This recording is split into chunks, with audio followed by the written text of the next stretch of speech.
इमली और आलू बुखारे का ये बेहद मज़ेदार ठंडा ठंडा सा शरबत परफेक्ट मेजरमेंट्स या सही नापतोल के साथ आज हम बनाएंगे। इसमें कुछ स्पेशल और सीक्रेट इंग्रेडिएंट्स भी ऐड करेंगे जो कि इसके टेस्ट को मज़ीद चार चांद लगा देंगे। ठीक से शरबत को बनाकर स्टोर करने के लिए वीडियो में मैं आपके साथ बहुत सारी यूजफुल टिप्स भी शेयर करूंगी कि आपका जब भी दिल चाहे आप ये मज़ेदार सा इमली और आलू बुखारे का ठंडा ठंडा सा शरबत बगैर मेहनत के झटपट और फौरन तैयार कर लें।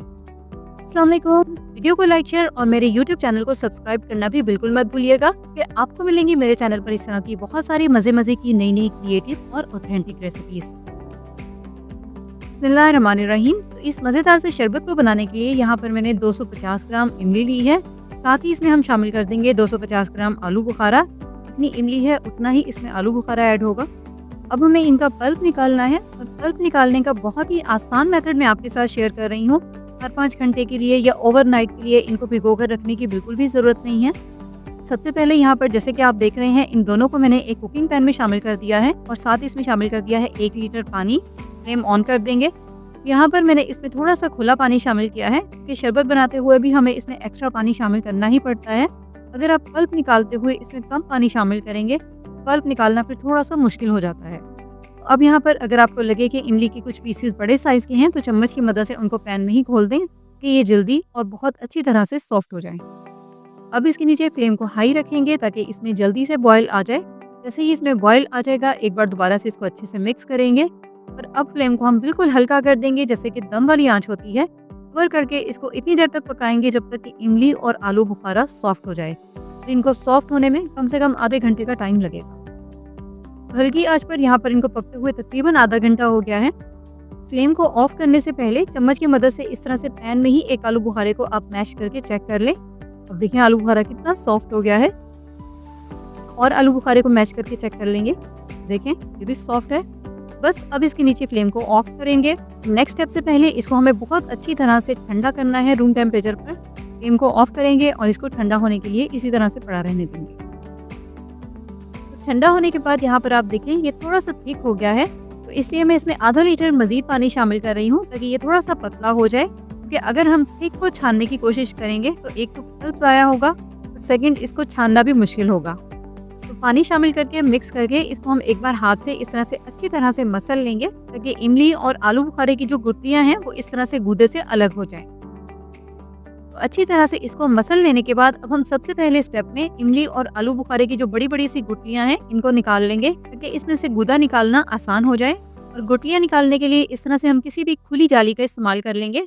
या तो आप इस तरह से स्नैक्स को फ्राई करने वाला ये स्पाइडर ले लें, तकरीबन हर घर में ही होता है। या फिर इस काम के लिए आप प्लास्टिक या स्टील की जो बड़े साइज़ की बास्केट होती है बड़ी जाली वाली या बड़े सुराखों वाली आप उसका भी इस्तेमाल कर सकते हैं। तो देखिए इस तरह से गुठलियाँ और छिलके अलग करने के बाद अभी हमने इनको वेस्ट नहीं करना, इनको हम अलग से एक बाउल में निकालते जाएंगे। अब एक बार जब हम इसमें से बड़े बड़े छिलके और गुठलियाँ अलग कर लेंगे फिर हम लेंगे इस तरह से एक बारीक जाली। कुछ लोग इस पॉइंट पर इस मिक्सचर को ब्लेंड कर लेते हैं लेकिन हमने इसको बिल्कुल भी ब्लेंड नहीं करना क्योंकि इसमें अभी भी इमली के जो सख्त काले वाले छिलके या जो जाला है वो मौजूद है। अगर हम इस पॉइंट पर इसको ब्लेंड कर लेंगे तो वो सब कुछ भी इसके साथ ही पिस जाएगा जो कि शरबत में बिल्कुल भी अच्छा नहीं लगेगा। इसके जैसे कि यहाँ पर आप देख रहे हैं इसको हम ब्लेंड करने की बजाय इस तरह से एक जाली की मदद से छान लेंगे। जाहिर है इसमें थोड़ी सी मेहनत तो होगी लेकिन इसके नतीजे में आपको एक सिल्की स्मूथ और क्लियर पल्प मिल जाएगा, किसी भी इम्प्योरिटी के बगैर बिल्कुल साफ सुथरा और इसमें पल्प की वेस्टेज भी ना होने के बराबर है। तो इस तरह से वेस्टेज को एक बाउल में निकालते जाएंगे और जिसका पल्प है इसको हम दूसरे बाउल में निकालते जाएंगे। तो देखें यहाँ पर मैंने थोड़ी सी देर में ही सारा पल्प जो है वो अलग कर लिया है। अब ये जो वेस्टेज है इसमें भी हम थोड़ा सा पानी शामिल करके इसको मिक्स करेंगे। तकरीबन 1 कप के जितना पानी मैंने इसमें ऐड किया है और छानकर जितना भी इसमें थोड़ा बहुत गूदा रह गया है इसको भी हम निकाल लेंगे। इसको भी हम वेस्ट नहीं करेंगे। ये छानने के बाद सिर्फ गुठलियाँ और छिलके वगैरह ही बच गए हैं। सारा पल्प आप देखिए इसमें से कितनी अच्छी तरह से निकल गया है। तो अब इस पल्प को डाल देंगे वापस से एक साफ कुकिंग पैन में क्योंकि अब हमने इसकी फाइनल कुकिंग करनी है। फ्लेम ऑन कर देंगे और साथ ही इसमें शामिल कर देंगे 1 चाय का चम्मच भुना और पिसा हुआ जीरा। जीरा यहाँ पर मेरे पास थोड़ा सा मोटा मोटा है लेकिन आपने इसमें पीस कर बिल्कुल पाउडर बनाकर ऐड करना है। इसके अलावा इसमें शामिल करेंगे 1 चाय का चम्मच काला नमक और आधा चाय का चम्मच रेगुलर वाइट नमक। तीनों चीज़ें ऐड करने से शरबत का जो टेस्ट है वो बहुत मज़े का हो जाता है। लेकिन अगर आपको इनमें से किसी भी चीज़ का टेस्ट पसंद नहीं है या आप नहीं ऐड करना चाहते तो आप स्किप कर सकते हैं। तो एक बार मिक्स कर लेंगे और फिर इसके बाद इसमें साथ ही शामिल कर देंगे चीनी। अब इस रेसिपी के लिए जैसे कि मैंने आपको स्टार्ट में बताया था कि इमली और आलू बुखारे दोनों हमने एक एक पाव लिए थे। कंबाइन करें तो दोनों का वेट आधा किलो है, तो उस हिसाब से हम इसमें 1 किलो चीनी शामिल करेंगे। अब यहाँ पर मैंने आपसे चीनी और बाकी सारी चीज़ों की बिल्कुल परफेक्ट मेजरमेंट शेयर की है, लेकिन अगर आपको कोई हेल्थ इशू है या अगर आप कम चीनी इस्तेमाल करना चाहते हैं या कम नमक इस्तेमाल करना चाहते हैं या फिर नमक और जीरे वगैरह को स्किप करना चाहते हैं, तो वो आप कर सकते हैं, आपकी पर्सनल चॉइस है। चीनी शामिल करने के बाद जैसे कि आपने देख ही लिया है, मैंने इसको बहुत अच्छी तरह से मिक्स किया है और फ्लेम को इसके नीचे हाई रखा है ताकि इसमें जल्दी से बॉयल आ जाए। साथ साथ आपने चम्मच भी चलाते रहना है ताकि ये नीचे ना लगे, क्योंकि इसमें चीनी शामिल है, इसलिए ये बहुत जल्दी नीचे लग सकता है। इसके अलावा अब जब ये मिक्सर पकना शुरू होगा तो इस तरह से इसके ऊपर झाग भी आना शुरू हो जाएगी, इसको हम एक चम्मच की मदद से साथ साथ निकालते रहेंगे। तो अब जैसे कि यहाँ पर आप देख रहे हैं कि इमली और आलू बुखारे का ये मिक्सर पकने लग गया है। बस अब हमने इसको इतनी देर तक पकाना है जब तक कि ये थोड़ा सा गाढ़ा हो जाए।